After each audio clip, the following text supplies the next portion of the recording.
I'm David Waters, I'm the plant-powered runner, and I'm training to run a 100-mile race. Now I have a lot of training I have to do, and we have to look at the stats to see where the heck I am before I begin. This is going to be a series of a number of videos charting my path to running that 100-mile race, which is still to be determined what it's going to be. There's going to be some 5Ks, 10Ks, half marathons, marathons, all the way up to 100 miles in this series. For those of you who don't know me, I like using heart rate as my training method. I use the Maffetone Method, and I've also run a lot in zone 2. I ran an ultra marathon a couple of years ago when 2020 was here. And then 2021, I had a couple of injuries here and there. I really wasn't too sure what was causing things, but I got it all narrowed down. About a month ago, I really started trying to figure out what I wanted to do with my fitness and my lack of fitness, I should say. I haven't really been doing a whole lot of running, and I needed to kind of kickstart things off. So last week's video, I spoke about that and about kind of where things are at with regards to coming back into the running sphere, I guess you could say. Today I want to show you where I'm at with my fitness using the Coros training hub, so you have an idea of where my starting point is, where this is all going to start, and hopefully when we get to the 100-miler, I'll be able to hopefully be in way better position health-wise than where I am right now. Now I love this training hub. This is it on my phone right here, and I'm actually synced up to my computer so you can actually see where I am, where I'm scrolling through. So across the bottom, we've got different options. This is basically where I am during the day, how things have been going, how many steps I've been doing, my heart rate, how was my sleep the night before. My heart rate variability index is in here as well. If I click on the second one, I have all of the runs that I've been doing, and I can actually switch between months. So I can go all the way back to January. I can go all the way back to when I started using Coros, which is kind of cool. Where I'm currently at right now. So one thing I want to pay attention to is the 7-day training load. So you have to understand, so with Coros, they use heart rate for their metrics. Okay, they don't really use any of the other data that I'm aware of right now. I know that they use heart rate specifically. So that's why I've really been liking the Coros watch, because again, that's all that it measures. Now, with my training load, this can go back 7 days, but on the app, on the web portion of it, you can see back further, and you can put in dates and everything else. It's kind of cool, and you can see a lot more data. But right here, it takes the historical data in that band across. You can see that right across the screen here, and that band that it goes across, that's my historical data. That's kind of where I've been running when Coros tries to figure out the recommendations of the range that I should be running in.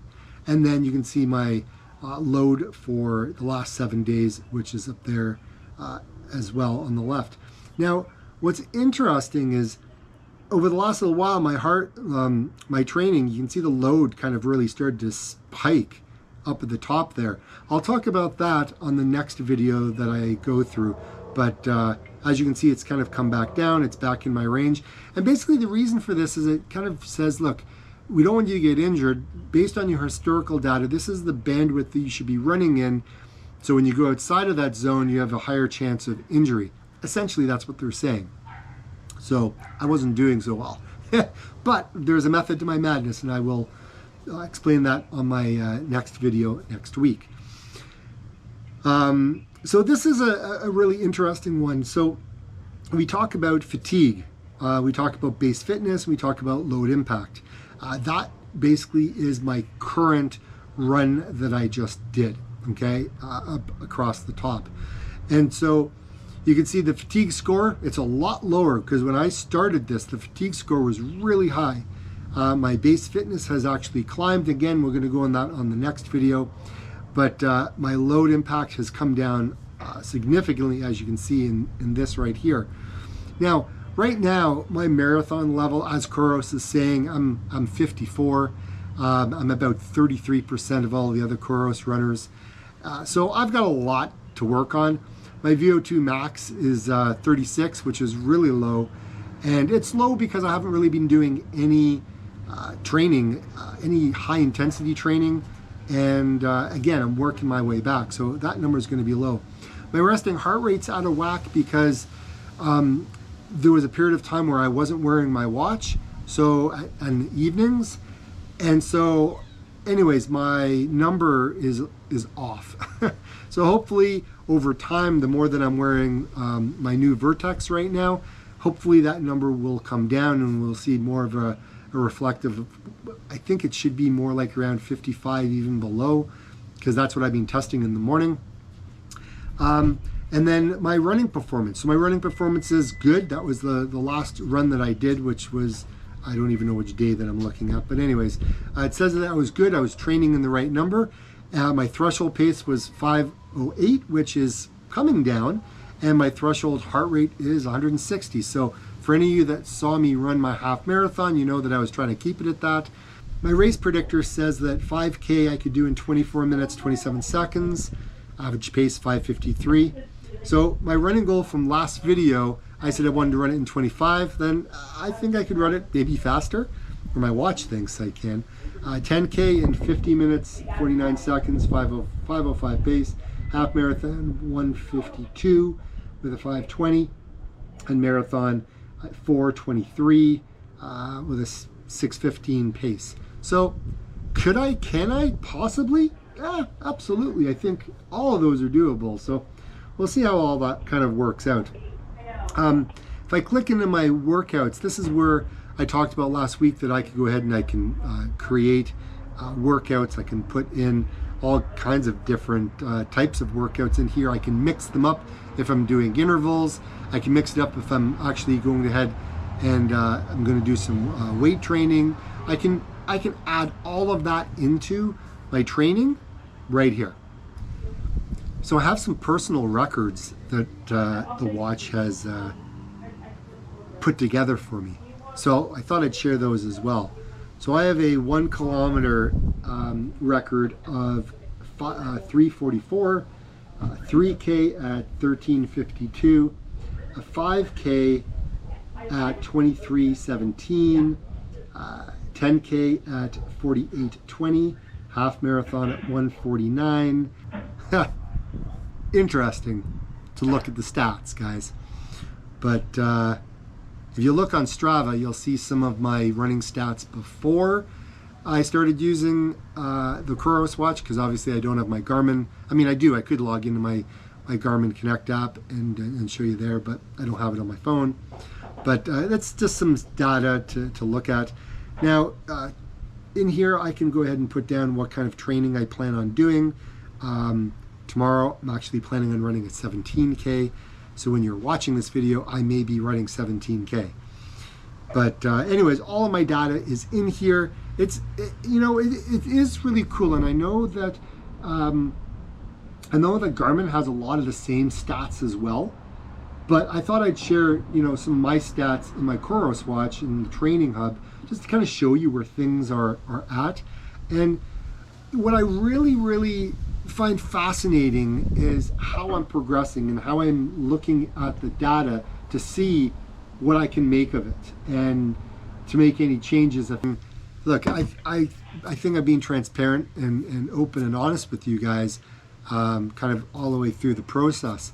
Now, my heart rate training, I actually made some changes to it, and I did it for a reason. I did it to make some videos that are going to be coming out in the next couple of weeks, and I think they're interesting. Specifically, if you think that you're going to use the Maffetone method as the only way to train, and I like the Maffetone method. It kind of keeps you out of the injury box as long as you don't run a 50 miler or a 100 miler. Now that I've been building up a base for so long, like I've been building and building and I'm improving. And I'm not going to say the results because again, that's going to be for another video that I'm currently working on. I got 2 of them that are on the go right now. But yes, I still am using the Maffetone method. I am taking liberties for reasons. So one side, zone 2 training. Yeah, absolutely zone 2 training. As I progress, will I end up doing some tempo runs? Absolutely. I mean, if I'm going to run some fast 5Ks and 10Ks, yeah, I need to start getting some of those tempo runs kind of under my belt. I'm fascinated to see where all of this is going to lead, where it's going to take me. I'm pretty happy with where I'm at the moment. A word of advice and a word of caution for anyone that's wanting to use the Maffetone method. The Maffetone method is, generally speaking, a good way to train for a beginner, for someone getting into the sport, somebody that's coming back from injury, someone who's in their 30s and 40s, even 50s. When you get into the 60s, it gets a little harder because my understanding is he didn't have enough training data to actually pull on. So that's why he talks about adding 10 beats per minute, 5 beats per minute. You know, you got to experiment. You got to see if you're improving. And I think really, at the end of the day, I think that's what we're all trying to do. We're all trying to improve, trying to figure out what method is going to work best for us. Look, not everyone needs to use this Maffetone method, right?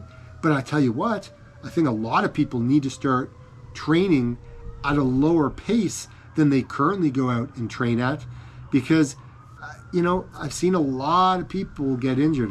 Quite a few of my friends I've seen pull up on injuries because they're training too fast, or they hit burnout. Like I hit burnout, crazy burnout, when I was training for my first marathon, even my second marathon. I was running way too fast and I wasn't using heart rate to guide me. I was just looking at a book saying, hey, that's what I need to train at, and I went at it, and it just didn't work. It didn't translate from training into performance. It didn't work. So I started using this method a number of years ago, and I saw amazing results, like 3 minutes faster per kilometer in 1 year. I did a video on it, and it was flippin' awesome. Like I said, there's a lot of different methods that you could be using to train with. I just happen to like heart rate because it's easy for me to see. It's easy for me to understand how I feel, because every day is different. And because of every day is different, it's frustrating if you're using this method, but it's also a good way to gauge yourself, to see that you're not overtraining, that you're not going to injure yourself, that you're doing things that's right for you. Like perceived effort. Perceived effort works for a lot of people, but it also doesn't work for a lot of people. And you may find yourself running a little too fast. Running at a lot of hot temperatures has really been hard using the whole heart rate training, but I've slowly started to get used to it.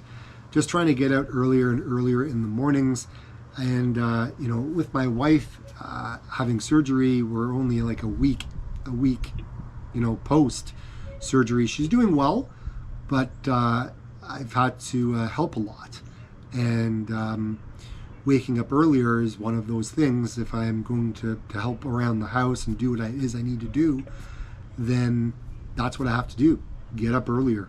You know, there's no two ways about it if I want to get the runs in. And the fact that I'm running as much as I'm running, again, you got to watch next week's video on this. It is actually quite fascinating to see what's happened. I'm quite shocked, actually, to see what's happened over the last 30 days. Like I always say, get out and run. See you next week, everybody.